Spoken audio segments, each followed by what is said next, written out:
मैंने जितने लोगों को देखा है around me, I have hardly seen anyone hug their fathers like the guys. करते होंगे कोई कोई मतलब ऐसा नहीं कि बिल्कुल नहीं करते, लेकिन वो एक ऐसा वाला, मतलब ये चीज़ की भी मैंने बात भी की है, तो उन्होंने कहा कि हग होता है ना, उसमें भी दो टाइप के होते हैं. या तो एक वो कोई ओकेजन होता है उस टाइम पे जो एक फॉर्मेलिटी वाला पैर छू के हग होता है, या पैर भी छूने होता नहीं, सिर्फ हग होता है, या फिर एक वेल डन वाला होता है जिसमें मतलब द फादर इज़ प्राउड, वो ऐसा थोड़ा टाइट हक करते हैं, मतलब मैनली माचो हक होता है. लेकिन कभी भी ये सॉफ्ट ये चीज़ की बात मैंने आपसे उस दिन भी कहा था. निखिल कामत का एक पॉडकास्ट है विद रणबीर कपूर, ठीक है. He mention the same thing there कि his father was such a temperamental guy, Rishi Kapoor, and he was so tough sort of a person that he said that whenever he hugged me, I never felt like a what do you say? हाँ, warm hug. Warm hug कभी नहीं होता, या तो नहीं होता या तो होता है, तो अगर वो वेल डन वाला हग होता है. तो ये चीज़ चेंज हो सकती है और करना चाहिए. या डेफिनेटली ऑफ कोर्स चेंज हो सकती है. और अगेन सेम बचपन से ही चेंज हो सकती है. यू कांट एक्सपेक्ट कि आप टीनेजर को रिवर्स, या it can, I mean it can, but थोड़ा डिफिकल्ट हो जाता है, ऑकवर्ड हो जाता है, right. Correct. So I think again it comes from the fact कि मेरे डैड ने उनसे डैड से कैसे सीखा, वो वापस मेरे पास continue.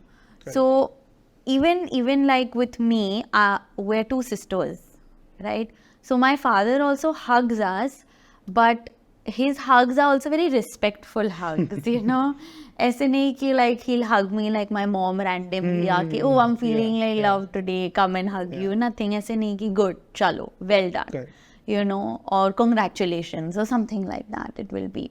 But I think that with sons and fathers वो चीज़ें बदल सकती है. अगर एक फादर, सिर्फ एक जनरेशन में एक ही फादर एक्चुअली वो चेंज बना देता है, to say that come on, you can talk to me, आप मेरे से भी बात कर सकते हो, we can also chat, you can also give hugs.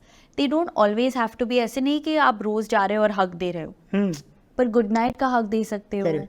बचपन में आप करते थे क्योंकि वो क्यूट सा बच्चा था. अभी बड़ा हो गया है तो आप बोल रहे हो बड़ा बच्चा है, ये सब नहीं चलता है, लाइक दैट. वो सेट तो स्टॉप कौन करता है? जो यूजुअली मैं पूछ रहा हूँ कि जो अभी I also have a son who is 4 years old, ठीक है, आप तो मेरा कर सकते हो. हाँ एग्जैक्टली. सो मेरा तो यही, मतलब ये चीज़ क्योंकि मैंने ऑब्जर्व की है, तो I just want to make sure कि ऐसा दिन नहीं आए कि एक टाइम के बाद कि when we stop the physical love that I have with my son, ठीक है. तो मैं तो ये चीज़ के लिए बहुत कॉन्शियस हूँ.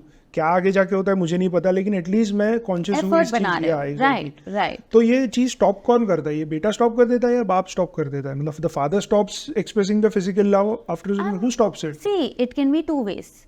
एक बात तो ये हो सकती है कि बाप इतना कर रहा है कि बेटे को मतलब बहुत इरिटेशन जैसा लग रहा है, right. Is like please stop it dad, not cool, जब वो टीन बन जाता है. So I think today parents also ना बोलते हैं कि नहीं मैं तो इतना प्यार दिखाती हूँ मेरे बेटे को या बेटी को, उसको ही नहीं आना है, he is only like that, she is. But आप बहुत ज़्यादा जताते हो कि मैं करता हूँ या करती हूँ, and that becomes irritating. So for example today अगर your son is going to school, right, आप उसको बोलते हो अच्छा bye, would you like to give me a hug, I would like to give you a hug. आप बोलो I would like to give you a hug. आप हम we are always asking our children चलो चलो बेटा हग करो क्यों? हमें हग करना है तो आप इनिशिएटिव लो. But we are forcing our children, चलो चलो आंटी को ये दिखाओ, अंकल को ये दिखाओ. नहीं करना है वो बच्चे को. So you have to have that mutual respect from childhood. If you tell your child, I would like to give you a good night hug, can I? Ask them, मैं हग कर सकता हूँ, प्लीज गुड नाइट का हग. तो बच्चा ना नहीं बोलेगा. अगर ना बोलता है तो आप बोलो ठीक है मैं फ्लाइंग किस दे देता हूँ, and that's it. But what you're showing is that I would like to express. मेरे जो फीलिंग्स है मैं आपको बताना चाहता हूँ. आप उतना ही कर सकते हैं as a parent. If the child's nature is मुझे टच मत करो, मुझे हग मत करो, मुझे ये मत करो, तो वो उसका नेचर के हिसाब से ही is doing that. That is then not your fault. आप उसको एक्सप्रेसिव जबरदस्ती भी नहीं बना सकते because you are expressive as a father, right. So I think you have to, with today's children I tell all the parents that come to me for consulting is that हमेशा अपने बच्चों को ना एक क्वेश्चन पूछना चाहिए, हमेशा ये करो वो करो, ये सलाह नहीं देनी चाहिए all the time, because we've gotten to such an automated mode कि ये करो वो करो, ये अच्छा है तुम्हारे लिए, वो Control अच्छा। करने की हम कोशिश करते हमेशा सबको कंट्रोल करना चाहते हैं, क्योंकि एक्चुअली हम ही ना आउट ऑफ कंट्रोल में हैं। तो हम सोचते हैं कि चलो हम तो आउट ऑफ कंट्रोल में, सबको कंट्रोल। आपको एक सेटिस्फेक्शन मिलता है Yes. जब दूसरे आपकी तरह। बट दैट्स नॉट ट्रू, होता ही नहीं है।